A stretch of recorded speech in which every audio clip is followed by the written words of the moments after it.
Well, hey guys, how y'all doing tonight? Good, good. Well, first of all, how many UT fans we got out in the crowd tonight? Well, go Dogs. No, I had to say that tonight, sorry. Yes, I was born and raised a Georgia fan. Me and my sister right there, we had no choice in the matter, but that's okay. Well, y'all are gonna have to bear with me tonight because they gave me about a 4-foot radius to stay in tonight, and I move around and it's like caging a tiger, okay? All right, I'm gonna be all over the place if I'm not careful, especially when the Spirit gets up in me tonight. Well, first of all, yes, I am from Ringgold, Georgia. I met these three gentlemen whenever we were starting to kick off recovery at Ringgold. And one thing, actually, before I start, I got to send out a shout out to two people back in Ringgold, Georgia tonight. That's the Tom and Ann McMillan, my mother and father. And they have gotten involved with recovery at Ringgold and leapt in with both feet. And I'm beyond words what I can tell them and how I appreciate them and how proud of that I am of them, that they can carry their message and what I went through and what we as a family went through to help somebody else.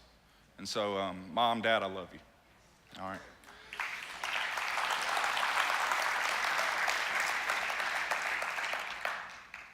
Well, for me, I'm gonna give you a little bit about my background first. I know in the past few weeks you guys have been dealing with deadly emotions, right? All right, last week you hit resentments, and I'm gonna get into all of that tonight and tell you how it's affected me. I guess first of all, yes, my name is Casey, and I'm a believer in Jesus Christ, and I struggle with a chemical dependency. All right, my addiction was to prescription opiates. I grew up, me and my sister both, we grew up in a great household. Loving parents that are still together today. They provided for us. We never needed or wanted for anything. Now, I was brought up in the church. Actually, the church that Ringgold United Methodist Church is the church that we were both born into, and we attended our entire lives. So at a very young age, I had a relationship with Jesus Christ. I knew God, I knew my higher power, and I used him. But then it came a time to where, like most of us, we go on our own way. And yes, I went to college, okay? And I had the opportunity to go play baseball in college for 4 years in Rome, Georgia. And if you want to say the stereotypical preacher's kid, yeah, I went a little wild. All right, but through about 5.5 years, I finally finished up and got my degree. And I started my career, and I was a teacher and coach. Now, I knew I couldn't do the same things whenever I started working in my job. So, during my last year, I tore my rotator cuff and labrum. And I played through it my entire senior season of baseball. And that's where I was introduced to pain prescription killers. And I liked them. I liked them a lot, a little too much. And I abused them. I abused them from the doctor until the doctor wouldn't give them to me anymore. And then I started seeking other places for them. That's when I started going out on the streets. Now, in mind, keep this in the back of your mind that I am a teacher and a coach. I taught high school and middle school.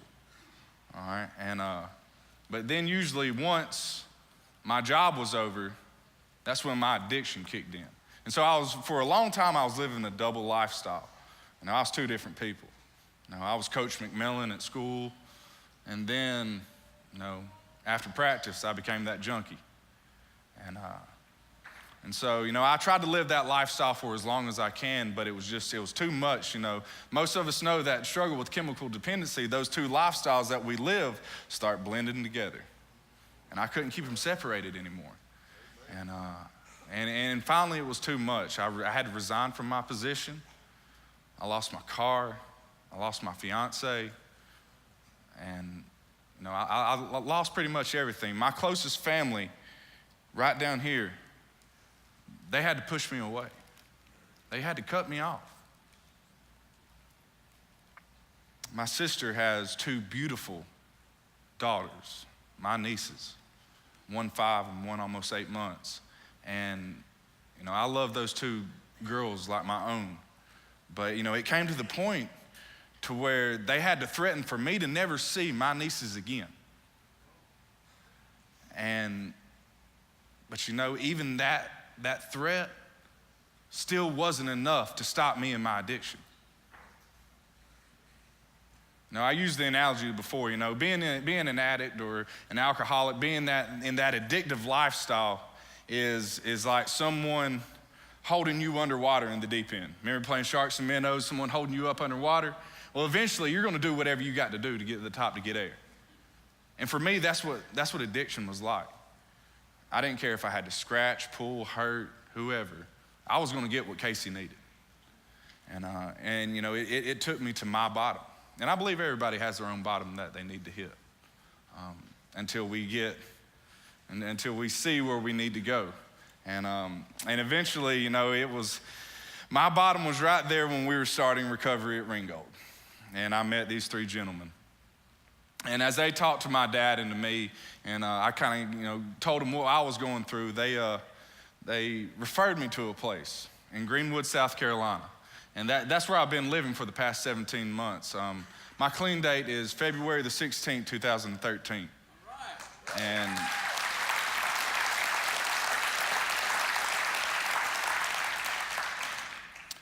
And the gentleman that picked up 1 year tonight, you're right.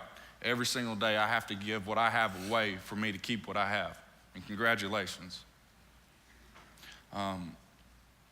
But so they referred me to Faith Home, and I went through, and that's where I work now, believe it or not. We are a Christian rehabilitation center. We believe in Christian teachings along with the 12 steps. And for me, that was my breaking point. That was where I found, my answer.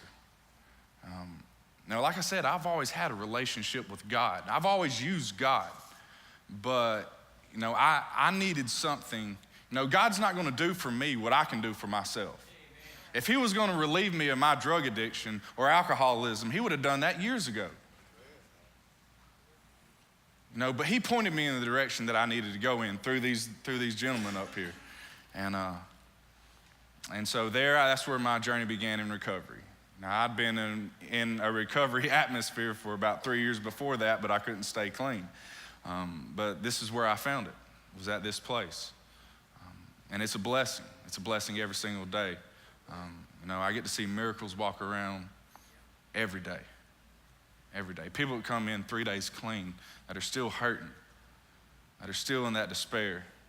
And, we get to see them grow after 60 days and see the people that, we can only show, you can only lead a horse to water. You can't make him drink. And that's what we try to do. We point him into that direction, try to give him that foundation. And it is a special place, and that's where my buddy Drew, he and I work there together. But so, my story, it's still an ongoing, it's still an open book. I can choose. God, that's the thing about God. He gave me free will. He'll let me turn around and go back to the hell that I came from. Whenever I start to decide that I think I got this and I'm gonna start making my own decisions, then that's when God says, all right, Casey, let me humble you up a little more again. You see, I got a good forgetter. I'll forget about all that hell that I walked through just to get to where I am today. And I always got to keep that in the back of my mind. But so I've been at Faith Home for the past 17 months, and almost 17 months, excuse me. And it's been a great journey. But the things that you guys have been talking about for the past few weeks, resentments, isolation, fears, these deadly emotions, these are things that I got to deal with on a day-to-day basis, every single day. And see, that's one thing about addicts and alcoholics. We're not used to dealing with that stuff. We use drugs and alcohol to numb ourselves so we wouldn't have to feel that. And now it's a different story. Whenever I first got into recovery, I had an old timer tell me one time, he said, Casey, one of the great things about being in recovery is that you get your feelings back. One of the worst things about being in recovery is you get your feelings back. And see, for me as an addict, I don't know how to deal with those feelings because I was used to numbing them. All right, so, and that's what the 12 steps do for me. They teach me every single day how to deal with those resentments, that fear, that isolation. All those things that I was such a professional at not feeling, now it's time to deal with it, but deal with it in a healthy manner. All right, my verse tonight is coming from Romans 12:2. And it says, "Be not conformed to this world, but be transformed by the renewing of your mind, so that you may prove what is good, acceptable, and the perfect will of God." See, at Faith Home, we have a devotion every morning, every weekday morning, and we have memory verses for the residents that come in to read. And this is one of them, and this is one of them that has stuck with me throughout my residency and in here.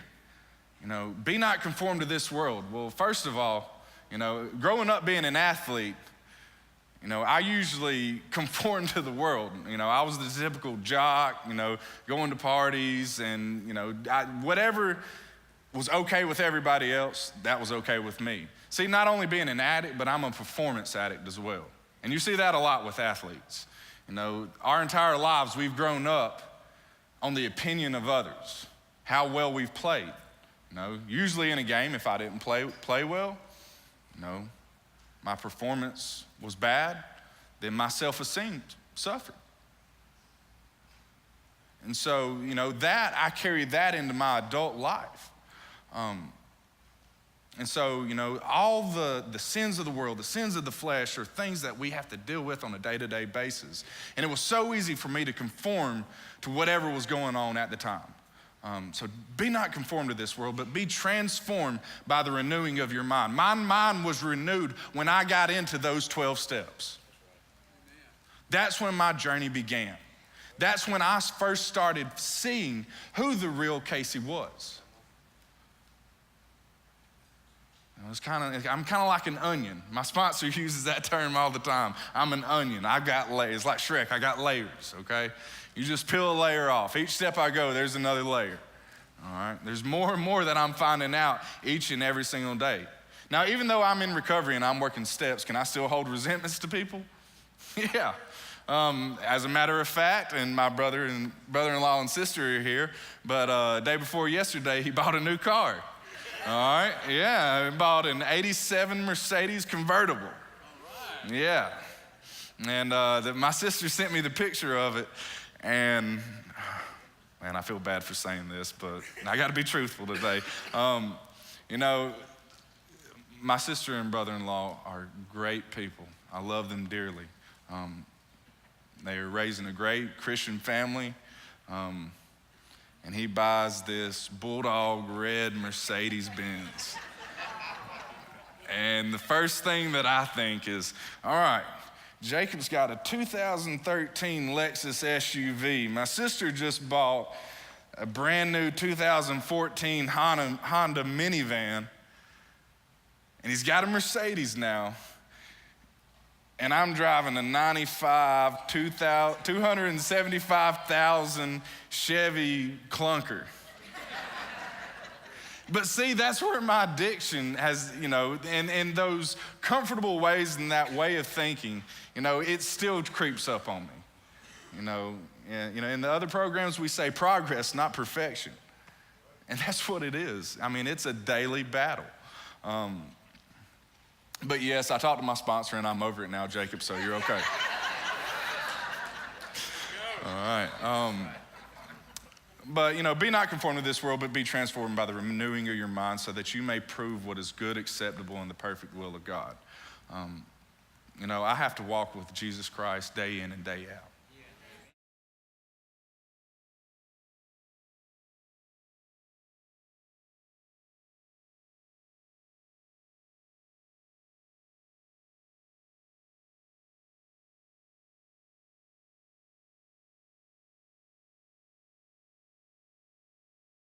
Year-olds is something totally different.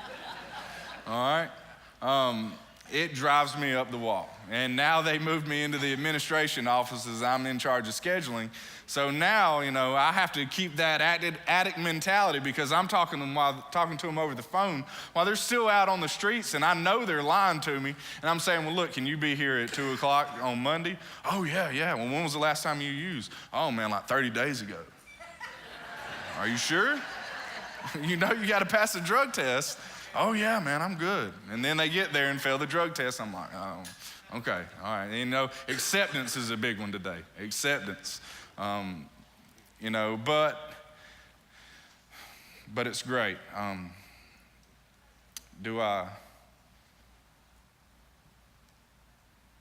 of my biggest things was getting complacent with where I was. Is it easy to get complacent where I'm at? Yeah. We got a place to live.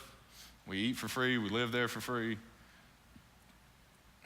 I'm not going to tell you what we make a month, but it's, even under those circumstances, we can still get complacent to where we are. And sometimes it's a struggle. Sometimes I just want to get up and leave and go. Start my life back. I can still get back into teaching and coaching. I have that opportunity, but it was always about what direction does Casey want to go in? Casey's going to make the decisions. Casey, why don't we go do this? Why don't we go do that? And that compulsiveness, that obsession of the mind, I fed off that for so long. And I did what Casey wanted to do. And that was one of the first things that, as a matter of fact, right before I got ready to graduate from Faith Home, what is it, the halfway house here, Step House? All right, I know we've got some guys here tonight. Okay, maybe not. All right, tough crowd, all right. All right, but I was looking into going to that halfway house before, and and I would call my parents on the weekends and they say, have you made a decision? Have you made a decision? Have you made a decision? I'm like, no.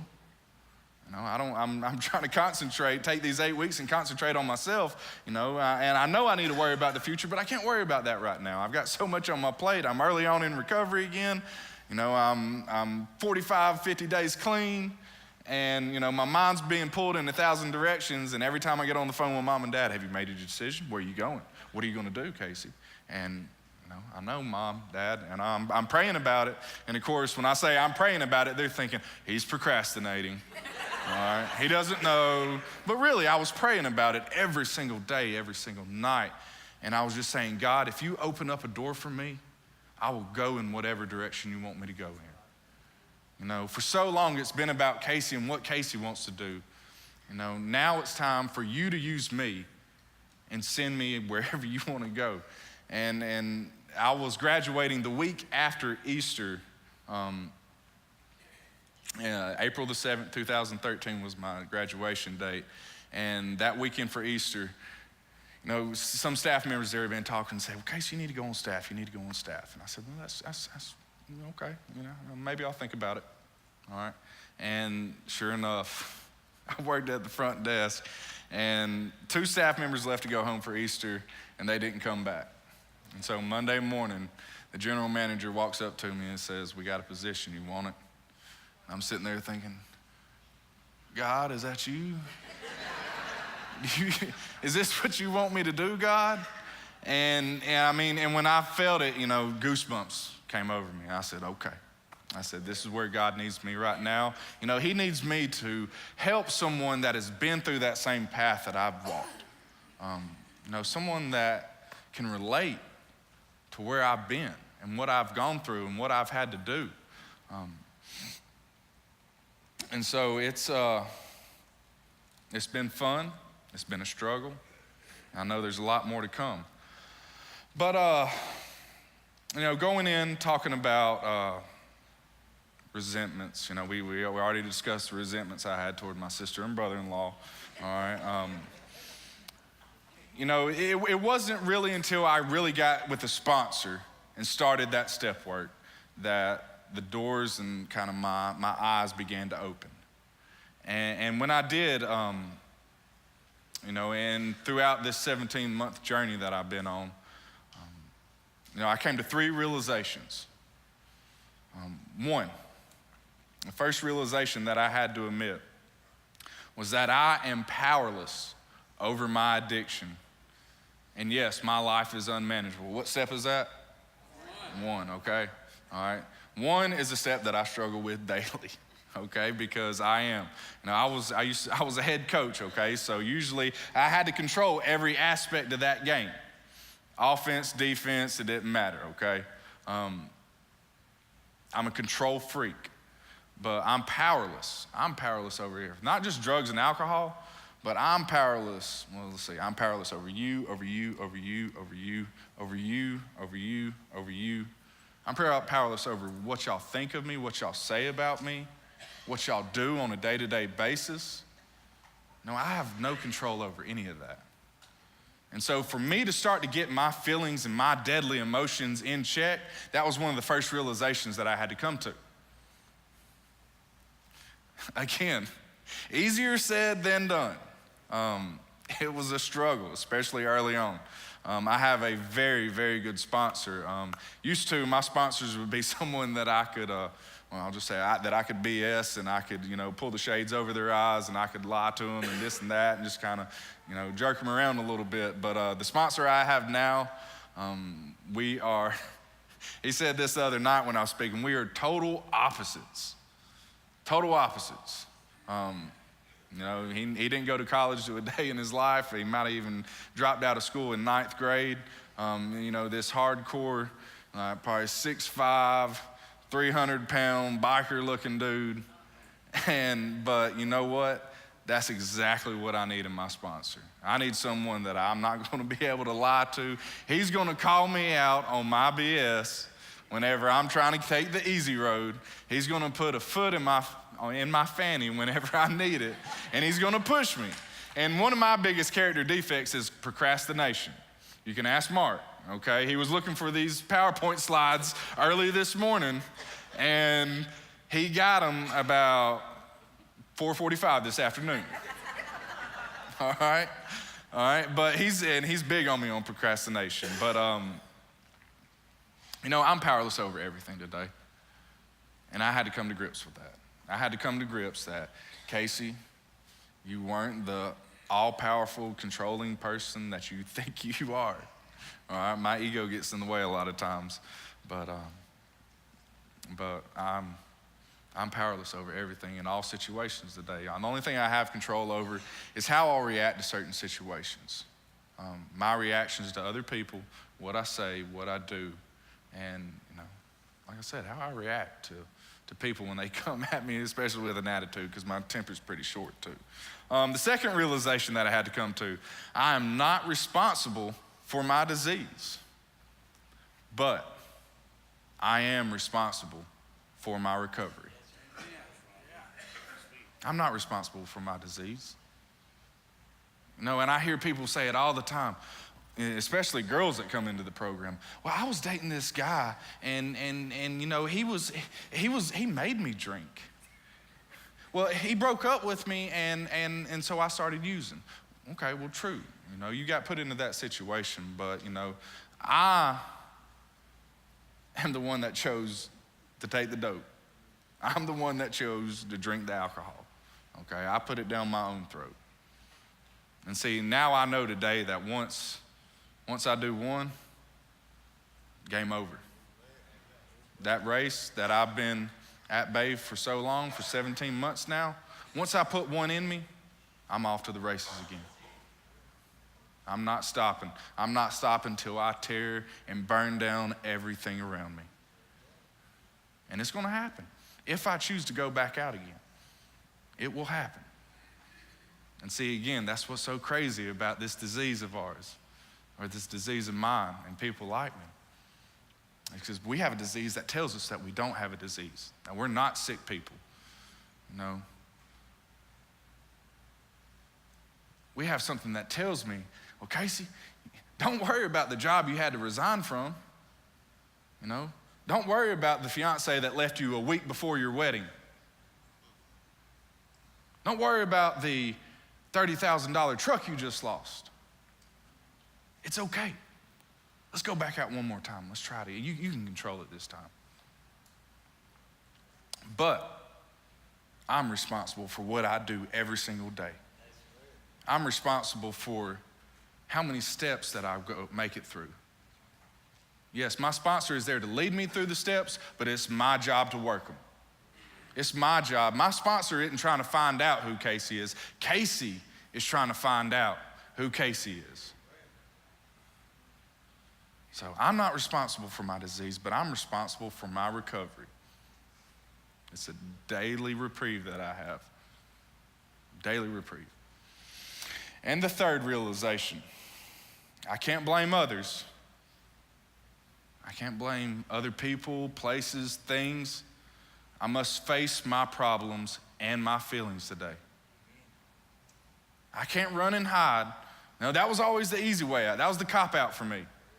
You know, whenever things start getting a little bad, when someone hurts Casey's feelings, when the family gets mad at me because I've spent $3,000 in a period of 5 days, I've spent my paycheck before I even got it. I'm coming and bumming them for money.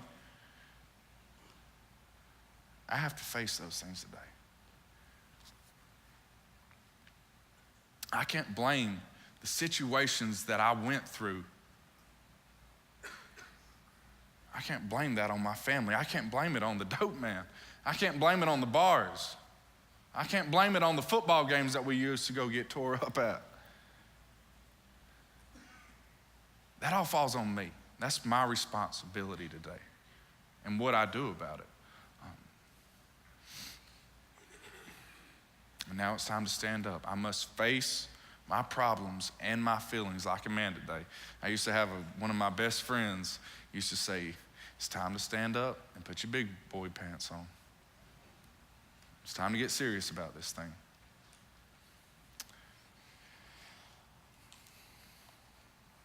You know, what the future holds, I don't know. You know, I'm not really worried about it today. Do I think about it? Yeah. Do I want to go back to teaching and coaching? Yeah. But you know, I tell people I have less and I make less than I ever have in my life. Yes, I drive the truck that I got when I turned 16. All right, and pray for us tonight because we got to drive back to Greenwood, South Carolina, and there's no telling when that thing's gonna. And I can hear Dad right now back in Ringgold. He said, God, he's gonna call me when he gets about to Sevierville, and that thing's gonna be on the side of 40, and it's gonna be smoking. But you know, my buddy Drew says it all the time. God's got me, baby. God's got me. And as long as I'm walking with God, I have a heck of a lot better chance than what I did a long time ago. And so, as the band comes out, I think they're going to play one more song. I hope that I reach somebody tonight. Now, that was just a fraction of my story. I wish I had 2 more hours to stand up here and talk, and I'm pretty sure you guys are glad that I don't. But, they're going to come out and they're going to play one more song and we're going to do an altar call. Listen, if you have anything that you've been going through, any hurts, any feelings, any of those deadly emotions that we go through on a day-to-day basis, let me tell you something. There's no sin of mine too large. There's no feeling of mine too large that I can't go put up on the cross that Jesus can't carry for me. It's not my responsibility to carry that anymore. It's time to get it off my shoulders and let God carry it for me. So guys, I thank you for letting me come and speak to you guys tonight. I hope I have an opportunity to come down here a lot more. Mark, Jerry, Gary, guys, I owe y'all my life. Y'all put me on the direction and the journey that I started all those months ago. And I thank y'all for it. I thank y'all. Thanks for letting me share.